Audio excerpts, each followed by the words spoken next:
Once again involving a Southwest Key Programs facility. We're talking about these shelters that hold migrant children. This time, it's one out of Youngtown in the Northwest Valley. Team 12's Jessica DeNova is live there. Jessica, still a lot of activity going on for a place we're told has suspended operations, right? Yeah, just a few hours ago, we saw dozens of people coming in and out of the gates of this facility used to house migrant children. Only one man telling us he can't answer any questions. Southwest Key Programs' Casa Hacienda del Sol has been a location used to house migrant children detained at the U.S.-Mexico border.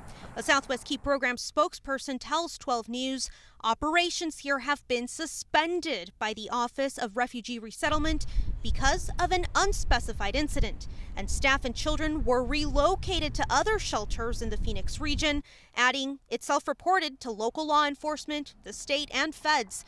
But look here, just hours after this statement, our crews catch dozens of people leaving the facility, then a few showing up minutes later, no sign of children.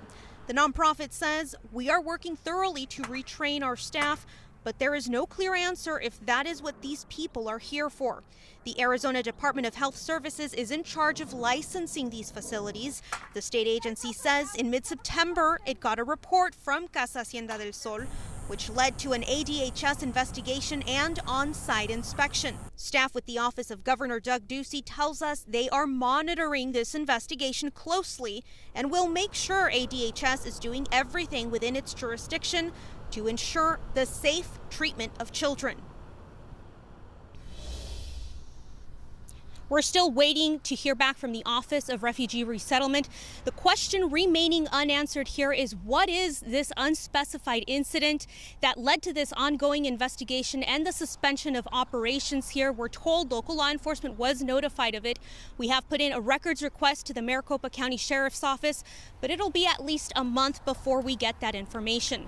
Live in Youngtown, Jessica DeNova, 12 News. Jessica, thank you.